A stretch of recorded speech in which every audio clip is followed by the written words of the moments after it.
आप सभी विद्या प्रेमियों का हमारे यूट्यूब चैनल मधुशाला तथागत भाई रविंद्र चौहान संपूर्ण हिंदी साहित्य शिक्षण केंद्र में स्वागत अभिनंदन है।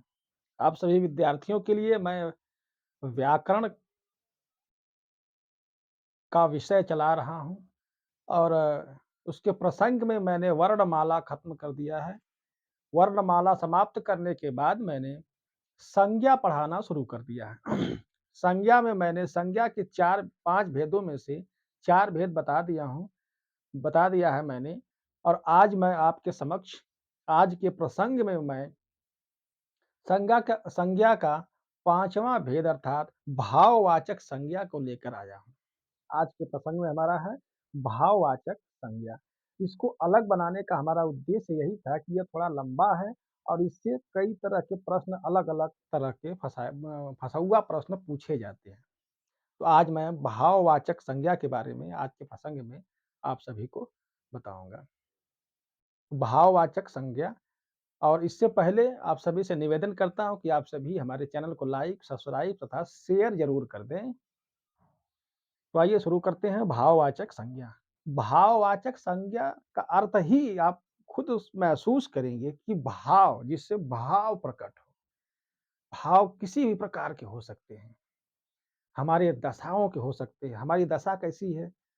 हम जवान हैं या या बुढ़ापा है या रोगग्रस्त हैं या दुखी हैं, सुखी हैं।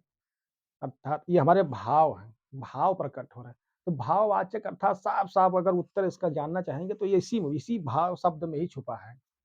तो भाववाचक संज्ञा को समझने के लिए सबसे पहले आप इसी भाववाचक भाव को समझ लेंगे तो समझ में आ जाएगा कि भाववाचक संज्ञा क्या होती है। तो भाववाचक के लिए सीधे भाव को समझेंगे जो भावनाएँ होती हैं, किसी भी चीज़ की भाव हो सकते हैं, चाहे जड़ हो या चेतन हो, हुँ?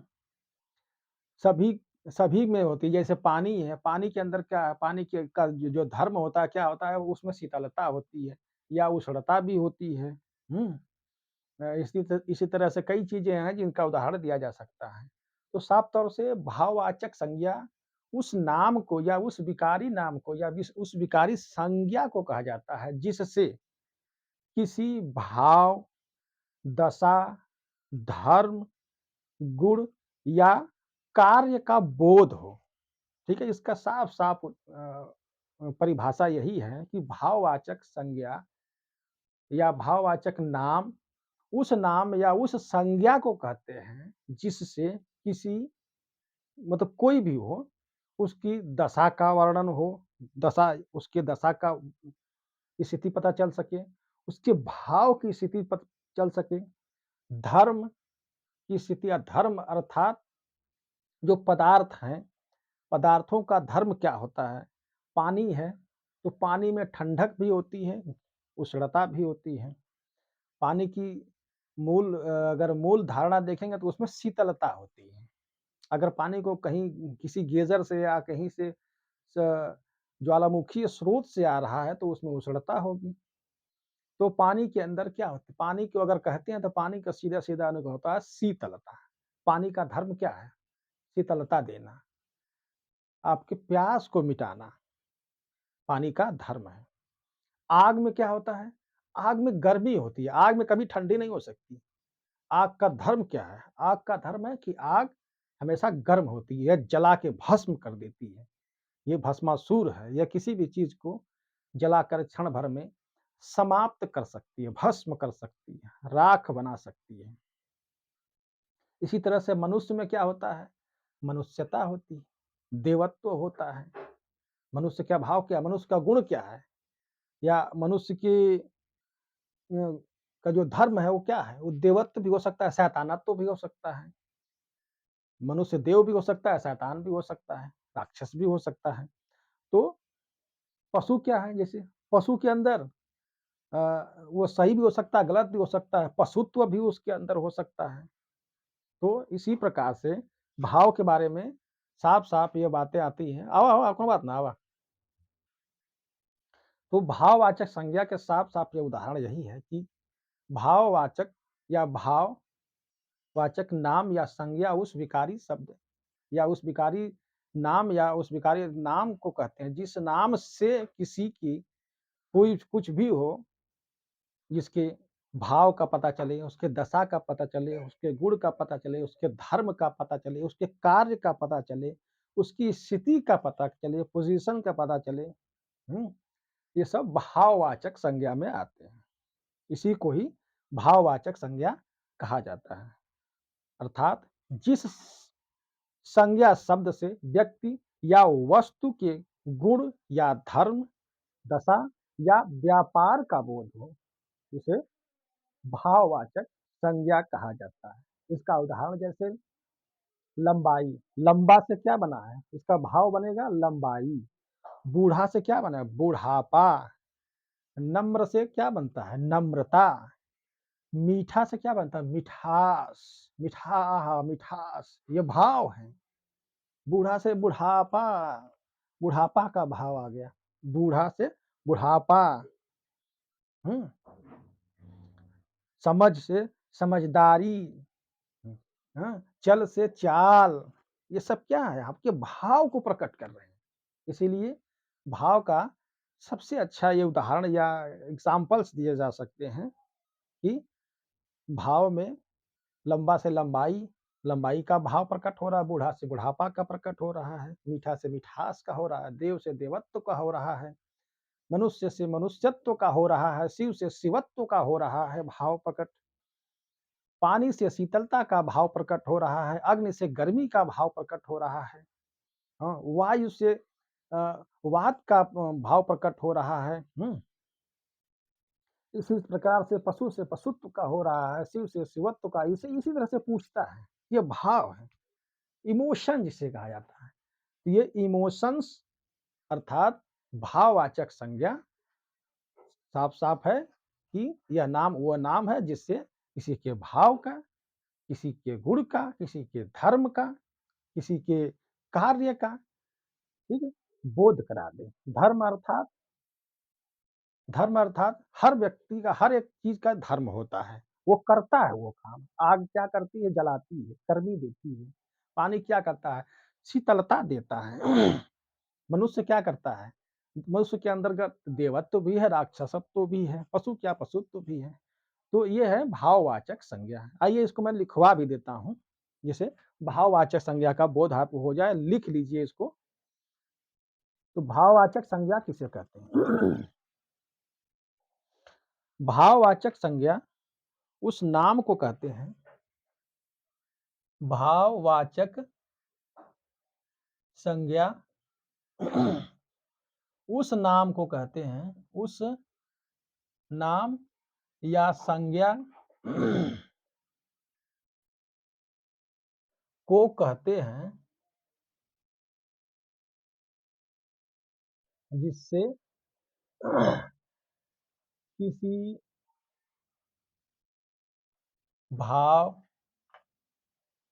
दशा, गुण, धर्म, वस्तु हुँ,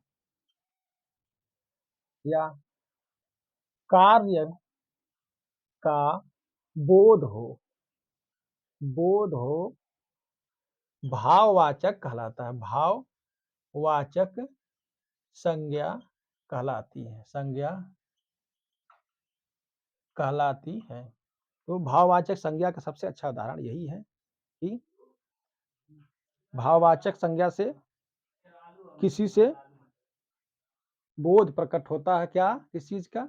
भाव, दशा, गुण हुँ, भाव, दशा, गुण आदि का बोध हो, उसे भाववाचक संज्ञा कहा जाता है। ये इसकी परिभाषा हो गई। दूसरी चीज़ भाववाचक संज्ञा क्या की गणना नहीं होती है। भाववाचक संज्ञा की गणना नहीं हो सकती, गणना नहीं हो सकती, ठीक है? क्यों नहीं हो सकती? क्योंकि क्रोध की गणना करोगे आप? क्रोध की गणना नहीं कर सकते। हर्ष की गणना नहीं, ये हमारे भाव हैं हर्ष। विषाद की गणना नहीं कर पाओगे। हुँ? उत्साह की गणना नहीं पर करोगे। ये सब हमारे भाव हैं, भाव प्रकट हैं। हुँ। तो इसकी गणना नहीं हो सकती, ठीक? ये हो गया भाववाचक संज्ञा की कुछ परिभाषा आदि। अब आइए भाववाचक संज्ञा के बारे में जानते हैं कि ये भाववाचक संज्ञाएँ होती क्या हैं और ये बनती कैसे हैं? भाववाचक संज्ञाएँ बनती कैसे हैं? एक चीज़ और जब इसमें बता देना चाहेंगे, क्रोध या लोभ की गणना भी नहीं होती है। क्रोध और लोभ, मोह, आनंद या सब भाववाचक। ये भाववाचक हैं क्या? देखिए भाववाचक संज्ञाएँ हैं क्या? क्रोध हो गया, हुँ? भाववाचक संज्ञाएँ कौन-कौन सी हैं? क्रोध, लोभ, मोह, आनंद, लोभ, मोह, आनंद, हुँ? क्रोध, लोभ, मोह, आनंद, यौवन, शैशव, यौवन, शैशव, ठीक है? यौवन हो गया, शैशव हो गया, धैर्य, वीरता, धैर्य, वीरता, लिखाई, पढ़ाई, लिखाई, पढ़ाई, हुँ? शीतलता, शीतलता, गर्मी, हुँ? ममत्व, हुँ? जैसे ममता से ममत्व बनता है ना, शिव से शैव शिवत्व हो गया, हाँ? इत्यादि ये सब भाववाचक संज्ञा के उदाहरण हैं, ठीक है? भाववाचक संज्ञा के ये सब उदाहरण है भाववाचक संज्ञा के। अब आगे आप बताइए, इसी में बताना चाहूँगा कि जो भाववाचक संज्ञाएँ बनती कैसे हैं, इसके बारे में जानिए, कि भाववाचक संज्ञाओं का निर्माण कैसे होता है, आइए इसके बारे में जानते हैं। ये सब भाववाचक संज्ञाएँ हैं, ठीक है? तो भाववाचक संज्ञाओं का निर्माण कैसे होता है इसमें?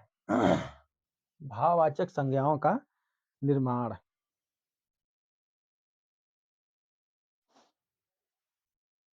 भाव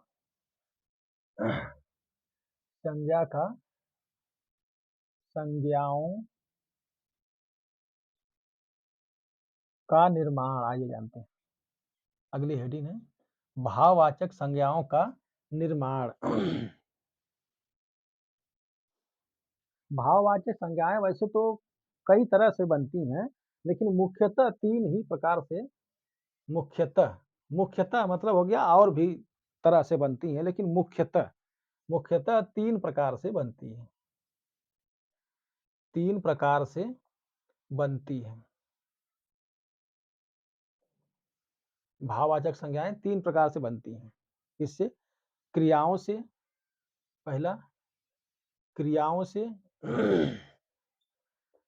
क्रियाओं से, हुँ? दूसरा संज्ञा से, संज्ञा से, तीसरा विशेषण से। ये संज्ञाएँ जो हमने बताया इसके पहले, इसका निर्माण कैसे होता है, ठीक है? मुख्यतः 3 प्रकार से इसका निर्माण होता है। विशेषणों से भी भाववाचक संज्ञाएँ बनती हैं, संज्ञा से भी बनती हैं और आपके क्रियाओं से भी बनती हैं, हुँ? सर्वनाम से भी बनती हैं। ये तो हो गया मुख्य रूप से, लेकिन अपवाद में है, हुँ? अपवाद में सर्वनाम से भी भाववाचक संज्ञाएँ बनती हैं, ठीक है? सर्वनाम से भी भाववाचक की संज्ञाएँ बनती हैं। अव्यय से भी बनती हैं, अव्यय से भी भाववाचक संज्ञाएँ बनती हैं, जातिवाचक संज्ञाओं से भी बनती है। कुछ कुछ संज्ञाएँ जो चीज़ें हैं जो जातिवाचक, जातिवाचक से भी बनती हैं, है ना? जातिवाचक में यही आ गया, संज्ञा के अंतर्गत आ गया। तो जातिवाचक संज्ञाओं से भी इनका निर्माण होता है, क्रिया से भी होता है, क्रिया का हमने बता ही दिया, संज्ञा से, विशेषण से, इत्यादि से इनका निर्माण होता है। तो आइए आगे अब जानते हैं एक-एक चीज़ें से कैसे-कैसे निर्माण होता है, भाववाचक संज्ञाओं का निर्माण। तो भाववाचक संज्ञाओं का निर्माण कैसे-कैसे होता है? सबसे पहले भाववाचक संज्ञा क्रिया से, क्रिया, ठीक है? क्रिया से इसका कैसे निर्माण होता है? क्रिया अर्थात एक्शन, जो करता हूँ, मैं कर रहा हूँ, पढ़ाने का काम कर रहा हूँ। ये करना, जो कर रहे हैं वही क्रियाएँ हैं। क्रिया मतलब एक्शन अर्थात जो करते हैं। तो क्रियाओं से कैसे बनता है? क्रियाओं से कौन-कौन से है जो बनता है? जैसे कुछ उदाहरण हम ले रहे हैं, जिनको ज़्यादा से ज़्यादा पूछता है उनसे ले रहे हैं। काटना, हुँ? काटना क्या है? एक क्रिया है, कार्य हो रहा है, किसका? काटना से, हैं? कोई चीज़ हम काट रहे हैं, है ना? काटना कोई चीज़ काटना क्या है? कोई कार्य जैसे काट, हुँ? काटना क्या है? कोई कार्य हो रहा है, काटने का कार्य हो रहा है। तो काटना का क्रिया मतलब कार्य अर्थात काटना से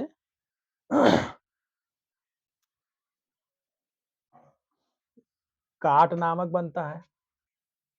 काट मतलब ये भाव प्रकट हो रहा है, काट, जैसे काटना, काटना से जी काट, यानी कि यह काट, हुँ, जो काट वस्तु है, यानी कि इसके कहाँ तक काट हुई है, कार्य हो रहा है जो, वो काटना से, काटना एक क्रिया है, इससे काट, एक भाववाचक संज्ञा बनती है। हुँ, काटना से काट, सजाना से, जैसे इसके अलावा सजाना हो गया, सजाना से सजावट, अक्सर वट करके ज़्यादा आएगा इसमें, तो सजाना कुछ सजाना, हाँ? सजा रहा हूँ या सजाना, घर सजाना, तो घर सजाने का मतलब वो क्रिया हो रही है, क्रिया से सजावट, सजाना से सजावट बनती है। याद कर लीजिए, ये यही पूछेगा, पक्का पूछेगा, हर एग्ज़ाम कोई भी एग्ज़ाम हो, लोअर से लेते हुए सारी चीज़ें, आईएएस, पीसीएस चाहे हो, चाहे आरओ, एआरओ हो, यूपी ट्रिपल एससी हो, एसएससी हो, बैंक हो, रेलवे हो, हाँ? चाहे आपका यूपी टेट हो, सुपर टेट हो, सब जगह इस इससे प्रश्न बनते हैं। तो सजाना से सजावट, सजाना से सजावट नामक भाववाचक संज्ञा बनती है। चलना से चलन, चलना से क्या बनती है? चलन, अर्थात चलन, चलन मतलब चलन वो वाला चलन नहीं, गाने का चलन नहीं, चलन क्या है? एक भाव प्रकट हो रही है, हुँ? तो उस भाव की बात हो रही है। चलना से चलन नामक भाव प्रकट हो रहा है, हुँ? चलन नामक यह भाववाचक संज्ञा आ रही है सामने। उसके बाद लिखना से, लिखना, लिखना से लिखावट, लिखावट नामक आ रही है। लिखना से लिखावट नामक भावनाएँ प्रकट हो रही हैं, अर्थात भाववाचक संज्ञा बनती है। लिखना से लिखावट, या क्रियाओं से बन रही है, याद रखिए क्रियाओं से, हुँ? क्रियाओं से बन रही है। लिखना से लिखावट हो गया, हुँ? लाइट बढ़ा दे रहे हैं।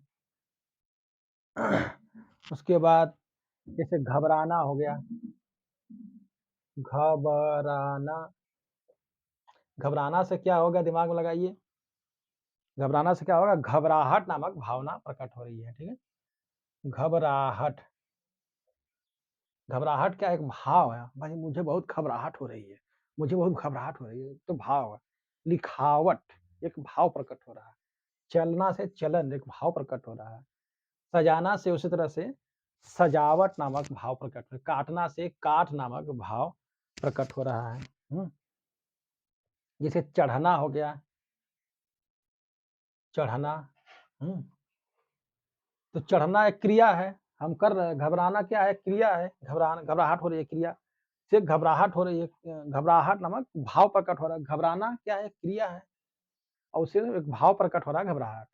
और चढ़ना क्या है? जब चढ़ रहे हैं तो क्रिया कर रहे हैं, तो उससे एक भाव जो प्रकट होगा वो क्या होगा? चढ़ाई। चढ़ाई, चढ़ाई नामक भाव प्रकट होगा। ठीक है? जैसे बहना हो गया,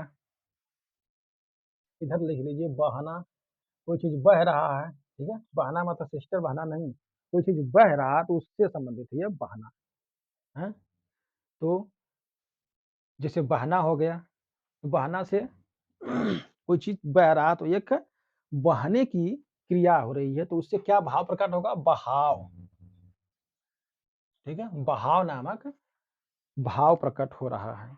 जैसे मारना से मारना हो गया, मारना से कौन सा भाव प्रकट हो रहा है? मार, बहुत मार पड़ी, भाव पर बहुत मार पड़ी। मारना, मारना क्या है? क्रिया हो रही है, देखिए क्रिया कर रहे हैं मारना। अब बहुत मार पड़ी है, ठीक है? भाव प्रकट हो रहा है। बहना क्या हो रहा है? क्रिया हो रही है, बह रहा है। हुँ? उससे बहाव, बहाव नामक क्रिया प्रकट हो रही है, ठीक है? मारना से मार हो गया, दौड़ना जैसे हो गया, दौड़ना से दौड़, दौड़ना से दौड़, हाँ? दौड़ नामक भाव प्रकट हो रहा है। हुँ? ये सब भाववाचक संज्ञाओं का इस तरह से बनता है। क्रिया जो कहीं भाववाचक संज्ञाएँ बनती है, क्रिया से बनती है ना, ये क्रिया काटना क्या है? काटना, खचर-खचर, खचर कटा काट रहे हैं, ये क्रिया हो रही है। क्रिया से जो भाव प्रकट हो रहा है काट का, ठीक है? सजाना मतलब फूल पत्ती आदि लगा के घर-द्वार सजाना, हाँ? तो सजाना से एक सजावट नामक भाव प्रकट हो रहा है कि सजावट क्या है? इससे भाव प्रकट हुए। चलना क्या है? क्रिया हो रही है, यानी कि क्रियाओं से निर्माण बता रहे हैं, संज्ञाओं भाववाचक संज्ञाएँ जो क्रियाओं से निर्माण होता है। तो चलना क्या है? चलना एक क्रिया, जैसे मैं चल रहा हूँ, एक क्रिया कर रहा हूँ, ठीक? ऐसे चल रहा हूँ, एक क्रिया कर रहा हूँ, हाँ? इक तो इससे एक चलन नामक भाव प्रकट हो, चलन, हाँ? चलन भाव प्रकट हो रहा है। उसी तरह से लिखना है, तो लिखना क्या, हम जो लिख रहे हैं इस तरह से ऐसे-ऐसे लिख रहे हैं, तो ये एक क्रिया, एक काम कर रहे हैं, मतलब क्रिया मतलब काम करना, एक्शन होना, हाँ? चलना, चलते रहना। तो लिखना, तो लिखना से जो भाव प्रकट होंगे, वो कौन से होंगे? वो लिखावट नामक भाव प्रकट होंगे। इस तरह से घबराना, जैसे मैं बहुत घबराता हूँ, जैसे मैं पहले दिन जब खड़ा हुआ कैमरा पे तो बहुत घबरा रहा था। हुँ? घबराना, घबराना से हमारी भाव प्रकट हुई, वो घबराहट नामक भाव प्रकट हुई। घबराहट, बहुत घबरा रहा था। तो घबराना से घबराहट नामक भाव प्रकट है। घबराना क्या है? मेरे अंदर घबराहट हो रही है बहुत ज़्यादा। वो क्या क्रिया है, एक एक्शन हो रहा है, एक क्रिया हो रही है, काम हो रहा है ऐसा, ऐसा मेरे अंदर काम हो रहा है, क्रिया हो रही है। तो घबराना एक क्रिया हो रही है, क्रिया से घबराहट नामक भाव प्रकट हो रहा है। चढ़ना क्या है? जब हम चढ़ रहे हैं, कोई सीढ़ी पकड़ के चढ़ रहे हैं या कहीं ज़रा गाड़ी में चढ़ रहे हैं, हाँ? हाँ, तो क्या होगा? उससे एक क्रिया हो रही है चढ़ने की।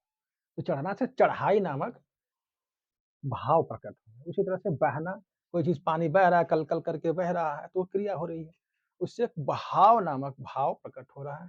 जैसे मारना है, तो पीट रहे हैं, मार रहे हैं, तो एक क्रिया एक्शन हो रहा है, तो उससे मार नामक यानी कि बहुत मार पड़ी है, मार का भाव प्रकट हो रहा है। इस तरह से दौड़ना, दौड़ रहे हैं, खूब दौड़ रहे हैं, दौड़ते हुए, तो उससे दौड़ नामक भाव प्रकट हो रहा है।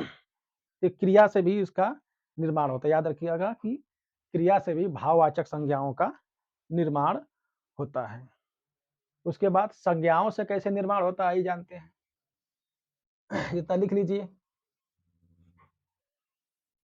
उसके बाद क्रिया से भाववाचक संज्ञा का निर्माण हो गया। उसके बाद आइए संज्ञाओं से कैसे भाववाचक संज्ञा का निर्माण होता है। संज्ञाओं से, संज्ञा से, ठीक है? संज्ञा से कैसे भाववाचक का निर्माण होता है। संज्ञा से जैसे बाल, हुँ, जो बालक होता है ना बाल, बाल नामक संज्ञा से बालपन, बालपन, ठीक है? बाल क्या है? एक बालक होता है ना बाल, उसी को बालक से बालपन नामक भाव प्रकट होंगे संज्ञा से। हुँ।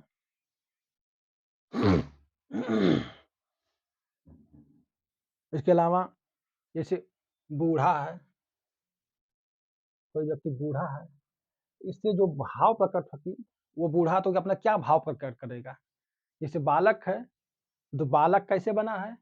बाल से ही बालक बना है। इसमें क नामक हुँ, प्रत्यय जुड़ा है। तो बालक में बालक क जुड़ा है तो क हटा दीजिए। यह मूल शब्द क्या है? यह बाल है। तो मूल शब्द बाल है। बाल से बालक बना है, तो बाल से जो जो भाव प्रकट होगा वो बालपन का होगा। कोई बूढ़ा है, कोई बूढ़ा व्यक्ति है, बूढ़ा हो गया तो आप वो क्या प्रकट करेगा? बुढ़ापा उससे होगा। ठीक है?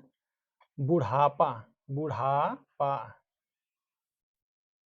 इससे बुढ़ापा नामक भाव प्रकट होंगे। ठीक है? बूढ़ा से बुढ़ापा नामक एक भाव प्रकट होगी संज्ञा से। जैसे मनुष्य है, कोई मनुष्य है, मनुष्य से क्या होता है? मनुष्यता नामक भाव प्रकट होगा।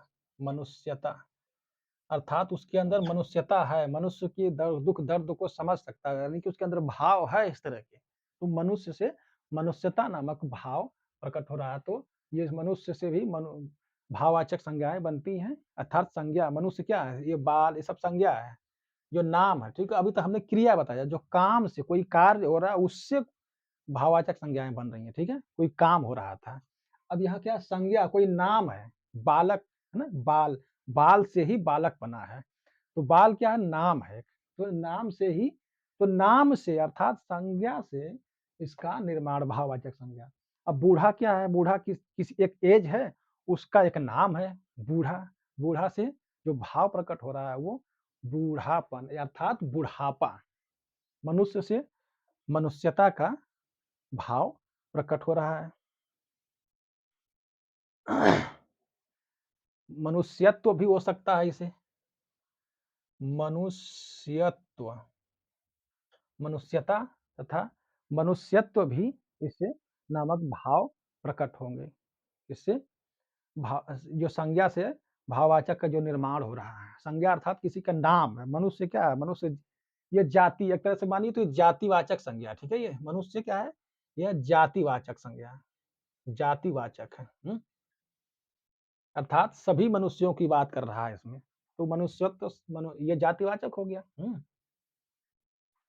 बालक भी हो गया जातिवाचक संज्ञा में, बूढ़ा भी जातिवाचक, सभी तरह के बूढ़े, काले, पीले, नीले, काले सब बूढ़े। तो तो इस संज्ञाओं से भी इसका निर्माण होता है। मनुष्य से मनुष्यता या मनुष्यत्व नामक भाव प्रकट होता है। मनुष्य से अब देखिए शिव है, भगवान भोले, शिव से शिव से शिवत्व का भाव प्रकट होता है। शिवत्व, शिव से शिवत्व का भाव प्रकट हो रहा है। ठीक है? शिव से शिवत्व का भाव प्रकट हो रहा है। किससे? ये संज्ञाओं से। तो संज्ञाओं में जातिवाद, ये शिव क्या है? ये व्यक्तिवाचक में आ जाएँगे। शिव व्यक्तिगत हैं, ठीक है? किसी एक है, एक ही शिव हैं, इसलिए व्यक्तिगत में आ जाएँगे। मनुष्य क्या है? उसमें जातिवाचक में आ जाए, मनुष्य पूरी जातियों का, मनुष्य की पूरी जातियों का बोध करा रहा था। तो संज्ञा सभी संज्ञाओं में आ गए, संज्ञाओं में, ठीक है? शिव से शिवत्व का नामक भाव प्रकट हुआ। शिवत्व का भाव होना। होता है ना कि आप जब साक्षात शिवत्व भाव आ गए, अर्थात ये भाव प्रकट हो रहे हैं ना, भाव। हुँ। शिव से शिवत्व नामक भाव प्रकट हो गया। अब जैसे लड़का कोई है, लड़का, लड़का से इस प्रकार का भाव लड़कपन का भाव प्रकट होगा। लड़कपन, लड़का से लड़कपन नामक भाव प्रकट होगा। ये लड़कपन नामक भाववाचक संज्ञा बनती है लड़का से। लड़का से लड़कपन नामक भाव पैदा होती है। जैसे मित्र है, मित्र से मित्र से क्या होता है? मित्र से मित्रता नामक भाव प्रकट होती है। मित्रता नामक भाव प्रकट हो रही है। ठीक है? संज्ञा ये सब मित्र क्या है? संज्ञा मित्र, संज्ञा अर्थात जाति, मित्र मित्र मतलब हर तरह के मित्र, अमीर, गरीब, हाँ? गोरे, काले सब तरह के मित्र, छोटी जाति के, बड़ी जाति के, सब हो गए। तो जातिवाचक में आ जाएगा इस तरह से। तो ये संज्ञा से इसका भी निर्माण हो रहा है। मित्र से मित्रता नामक भाव प्रकट हो रहा है, ठीक है? ये सब संज्ञाओं से इसका निर्माण हो रहा है। जैसे पंडित जी हैं, पंडित, पंडित से पंडिताई, पंडिताई नामक भाव प्रकट हो रहा है। पंडिताई, अरे बड़े पंडिताई कर रहे हैं। पंडिताई मतलब भाव उसका प्रकट कर रहे हैं, ठीक है?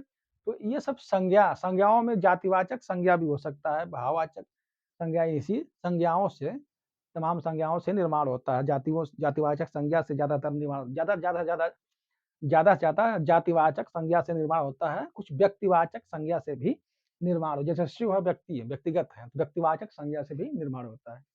ये सब अ, संज्ञाओं से भी भाववाचक संज्ञा का निर्माण होता है, ठीक है? संज्ञा से भी, अब इसको इतना लिख लीजिए, आगे इसको मिटाने जा रहे हैं, ठीक है? संज्ञा से भी इसका भाववाचक संज्ञा का निर्माण हो रहा है। इसके अलावा और भी आगे कई हैं जिसकी अभी बाकी बताना। तो संज्ञाओं के बाद आइए विशेषण से किस प्रकार से निर्माण होता है, ठीक है? विशेषणों से भी भाववाचक संज्ञा बनती है। तो विशेषण कौन-कौन से विशेषण हैं जिससे भाववाचक संज्ञाएँ बनती हैं, उसको भी जान लीजिए। विशेषण से जैसे गरम कोई चीज़ गर्म है, हाँ? अगर मूड गर्म है किसी का तो क्रोध नामक पैदा होगा ना। तो गर्म से क्या होगा? गर्मी होती है। कोई चीज़ गर्म हो रहा है तो गर्मी नामक भाव प्रकट होगा। जैसे गर्म है, गर्म से गर्मी नामक भाव प्रकट होगा। सर्द है, सर्द है तो सर्द से सर्दी का भाव प्रकट होगा। अर्थात बहुत सर्दी, हमको सर्दी हो गई है। एक भाव प्रकट हो ना, सर्द, मौसम सर्द है और उससे हमको सर्दी हो गई। तो ये एक मैं अपना भाव प्रकट कर रहा हूँ ना, ये भाववाचक संज्ञा हो गई। इस तरह से बहुत गर्म है तो एक गर्म एक एक्शन है, क्रिया है, वो गर्म है और उससे भाव प्रकट, गर्मी है, बहुत गर्मी हो रही है, बहुत पसीना और बहुत गर्मी होती है, क्या है? बहुत गर्मी हो रही है, भाव प्रकट हो रहा है इससे, ठीक है? ये भाव, गर्म से गर्मी का भाव प्रकट हो रहा है, सर्द से सर्दी का भाव प्रकट हो रहा है। जैसे कठोर, कोई बहुत बहुत कठोर है, कठोर से बहुत कठोरता, ठीक है? कठोरता का भाव प्रकट हो रहा है। कठोर से कठोरता का भाव प्रकट है, बहुत कठोरता है इसके अंदर यार, कठोर है, तो क्या है? एक विशेषण है, कठोर क्या है? विशेषण है। जैसे गर्म क्या है? ठंडा, गर्म, सर्दी, हाँ? तो ये सब विशेषण है, विशेषता है, यानी कि कठोर क्या है? कठोर है, बहुत कठिन, कठोर है, उससे कठोरता नामक भाव प्रकट होती है। ये सब विशेषण है, विशेषणों से भी इनका निर्माण होता है। भाववाचक संज्ञाओं का निर्माण किस प्रकार से होता है, देख लीजिए। जैसे मीठा है, हुँ, मीठा से, अब मीठा से दिमाग लगाइए क्या होता है? मीठा से आपका मिठास, ठीक है? मिठास नामक भाव प्रकट हो रहा है। मीठा से मिठास, है ना? मिठास नामक भाव प्रकट हो रहा है। तो मीठा क्या है? यह एक विशेषण है। तीता विशेषण है, मीठा, तीता, तीखा, हाँ? तिक्त, हाँ? ये सब विशेषण है। जैसे चतुर से, चतुर नामक, चतुर क्या है? चतुर भी हो सकता है, मूर्ख भी हो सकता है, दुर्बुद्धि भी हो सकता है। तो सब क्या है? विशेषण है। चतुर क्या है? एक विशेषण है। चतुर से कौन-सी विशेषण अथवा पैदा बनेगा भाववाचक संज्ञा? चतुर से चतुराई, चतुराई, देखी बड़ी चतुराई, हाँ?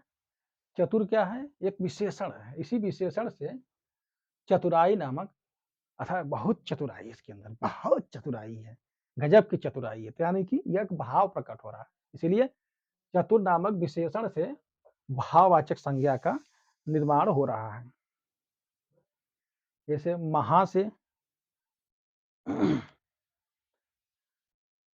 महा, जैसे महान होता है ना, इसमें महान बन जाए तो इससे महिमा का होता है। महिमा नामक भाव का भाव प्रकटीकरण होता है। तो महा से महिमा का, ठीक है? महा से महिमा का भाव प्रकट हो रहा है। तो महा क्या है? यह एक महिमा से संबंधित है, महान या हाँ, या कृपा, हाँ, महा क्या है? कृपा है, उससे महिमा नामक ये का विशेषण है, ठीक है? ये विशेषण से आपके भाववाचक संज्ञाओं का, महिमा नामक भाववाचक संज्ञा का निर्माण हो रहा है।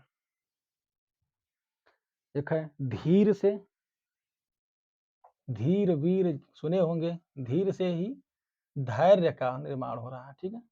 धीर से बहुत धैर्य, धीर, धीर वीर गंभीर कहा गया है। महाभारत में किसको? युधिष्ठिर को कहा गया बहुत धीर, माने कि धैर्य रखते हैं, उनके अंदर धैर्य नामक भाव है, तभी तो वो धीर हैं। तो युधिष्ठिर क्या है? धीर हैं, वो धीर हैं, धृष्ट हैं, मतलब डटे रहते हैं और घबराते नहीं कभी। क्यों? क्योंकि उनके अंदर धैर्य का भाव है। तो धीर से ही धैर्य नामक, यानी कि धीर क्या है? यह विशेषण है, इसी विशेषण से धैर्य नामक आपके भाववाचक संज्ञा का निर्माण हो रहा है। धीर से ही धैर्य का निर्माण हो रहा है। तो धीर से क्या बनेगा? भाववाचक धैर्य। अब सरल से जैसे हो गया, सरल से क्या होगा? सरलता, ठीक है? सरल से सरलता नामक भाववाचक संज्ञा पैदा हो रही है। तो सरल से सरलता नामक भाव प्रकट हो रही है। सरलता, बहुत सी सरल, सरल, सरल क्या है? एक विशेषण है। आदमी सरल है, गरल है, कठिन है, दुष्ट है, हैं? बेवकूफ है। तो उस तरह से सरल क्या विशेषण है? विशेषण से ही सरलता नामक भाव, सरल से एक विशेषण, विशेषण से सरलता नामक भाव प्रकट हो रही है, ठीक? सरल से सरलता का भाव प्रकट हो रहा है, इसलिए सरल का भाववाचक संज्ञा क्या होगा? सरलता होगा, ठीक है? जैसे गर्म हो गया, गर्म को बता ही दिया हूँ मैंने, गर्म से गर्मी का भाव प्रकट हो रहा है, इत्यादि। ये सब जो विशेषण है, जो ज़्यादा से ज़्यादा पूछता है, हमने बता दिया, इस तरह से आप बना सकते हैं, हाँ? तो भाववाचक संज्ञाओं का निर्माण होता है। जैसे ममता से ममत्व, हाँ? मम से ममत्व, हुँ, हुँ? पिता से पितृत्व, पितृत्व, माता से हो गया मातृत्व। इस तरह से आप स्वयं बना सकते हैं, पकड़ सकते हैं ना? तो ये सब भाववाचक संज्ञाएँ बनती हैं इस तरह से। अब आइए विशेषण से बना, बता दिया हमने, संज्ञा से, विशेषण से, क्रिया से बता दिया। अब सर्वनाम से कैसा, इसे कैसे बनता है? सर्वनाम से भाववाचक संज्ञाओं का निर्माण। तो सर्वनाम से भाववाचक संज्ञाओं का निर्माण कैसे होता है, इसको जान लीजिए। जैसे सर्वनाम क्या है? अपना, ठीक है? तो अपना से जो भाव बनेगा, वो क्या बनेगा? अपनापन, हुँ, अपनापन। इसको रट लीजिए, यही सब आएगा, ज़्यादा दिमाग लगाने की ज़रूरत नहीं है। अपना से अपनापन का भाव प्रकट होता है, या अपनाव, अपनाव भी हो सकता है। अप अपनाव, अपना से अपनापन या अपनाव का भाव प्रकट होता है। हुँ? मम से, जैसे मम हो गया, मम से ममता का भाव प्रकट हो रहा है, ठीक है? ये सर्वनाम मम से ही ममता का भाव प्रकट होता है।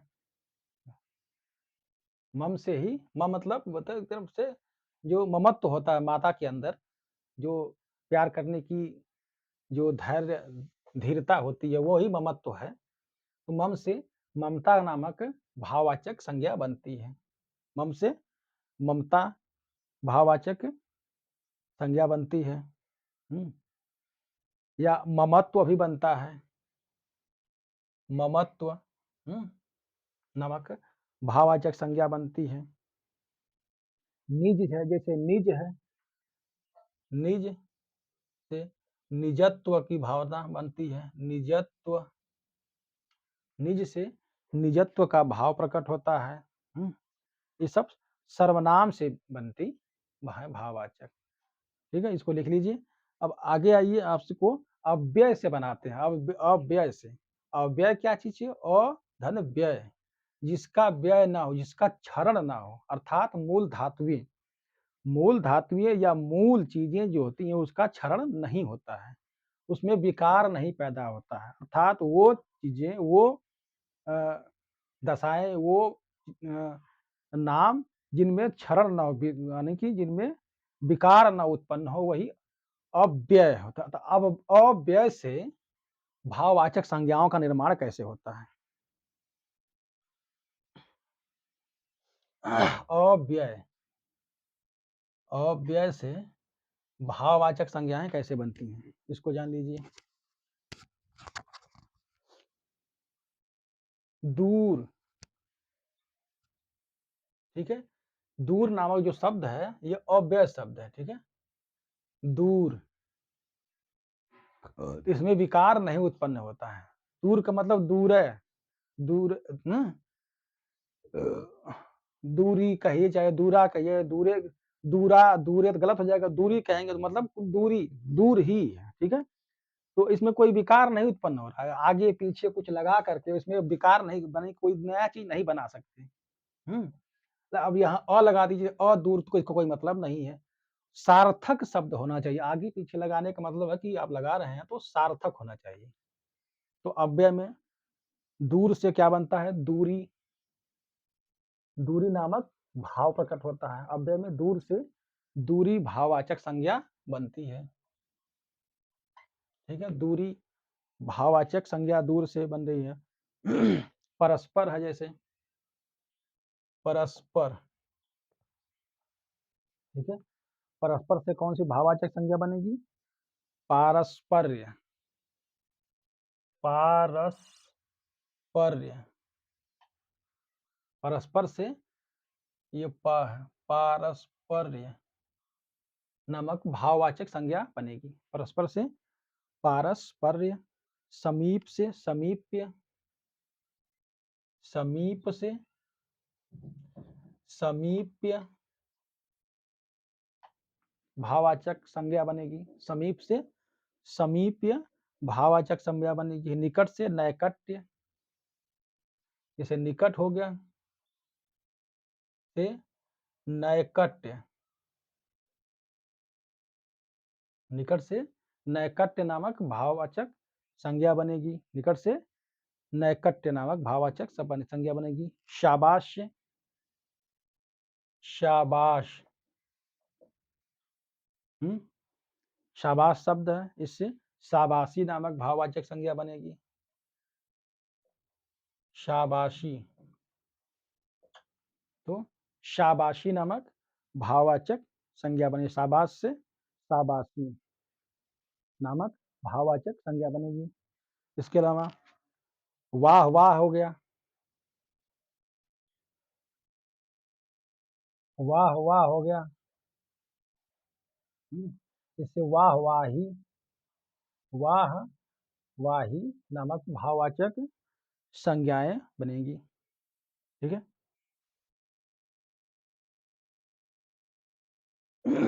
तो ये भाववाचक संज्ञाएँ हैं, जिनके बारे में हमने विस्तार से आपको पढ़ाया। आप सभी के लिए मैं जो चला रहा हूँ पाठ्यक्रम, इसमें बहुत मेहनत कर रहा हूँ। आप सभी से निवेदन करता हूँ कि हमारे चैनल को लाइक, सब्सक्राइब, शेयर ज़रूर करा करें। आप सभी के लिए मैंने ये भाववाचक संज्ञा, जो कि संज्ञाओं में ही था, संज्ञाओं में भी एक 5वां रूप में, जैसे 4 बता दिया था मैंने, 5वां मैंने इसमें बताया। संज्ञाओं में ही था, लेकिन मैंने इसे अलग से बना दिया इसलिए क्योंकि लंबा है। लगभग पौना घंटा का ये वीडियो बन गई है और यह पूरा हो गया भाववाचक संज्ञा।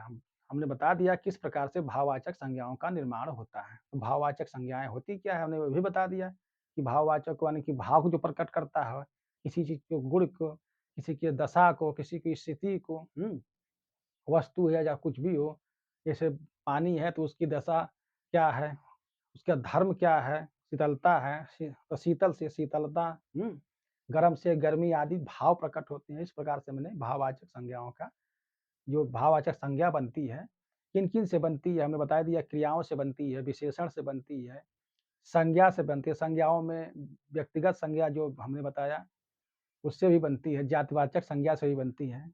हमने बताया विशेषण से भी इसका निर्माण होता है, इससे अव्यय क से भी इसका निर्माण होता है। तो प्रायः 3 तरह से इसका निर्माण होता है, संज्ञा से, विशेषण से, और क्रिया से। देखिए मुख्यतः 3 ही तरह से इसका निर्माण होता है। संज्ञा से एक हो गया, संज्ञाओं में जातिवाचक, व्यक्तिवाचक भी आ सकता है, कुछ अपवाद और भी होंगे। उसके बाद क्रियाओं से भी इसका निर्माण होता है, विशेषण से भी निर्माण होता है, सर्वनाम से भी होता है, अव्यय से भी इसका निर्माण होता है। तो पूछता है कि भाववाचक संज्ञाओं का निर्माण कैसे होता है? मुख्यतः 3 प्रकार से, अगर पूछता है 3 दिया होगा तो 3 ही मारिएगा। मुख्यतः 3 ही प्रकार से इसका निर्माण होता है। क्रियाओं से, विशेषण से और आपके संज्ञाओं से इसका निर्माण होता है, ठीक है? इसका निर्माण मुख्य रूप से 3 से, क्रिया से, संज्ञा से तथा विशेषण से ही इसका निर्माण होता है। उसके अलावा अव्यय से भी होता है, हैं? अ, सर्वनाम से भी इसका निर्माण होता है। तो याद रखिएगा ये पूछता है कि भाववाचक संज्ञाओं का निम्नोक्त में से किससे निर्माण नहीं होता है। तो याद रखिएगा अव्यय से भी होता है, सर्वनाम से भी होता है, संज्ञा से भी होता है, क्रिया से भी होता है, विशेषण से भी इसका निर्माण होता है। तो उसमें डाल देगा, विशेषण डाल देगा कि इसमें भाववाचक संज्ञा का निर्माण किससे होता है। तो विशेषण दिया होगा तो विशेषण मार देंगे, या 3 सही होंगे, 1 गलत होगा तो गलत को मारना होगा। तो इस प्रकार से ये भाववाचक संज्ञाएँ पूरा हुई। मिलते हैं अगली वीडियो में, तब तक के लिए नमस्कार।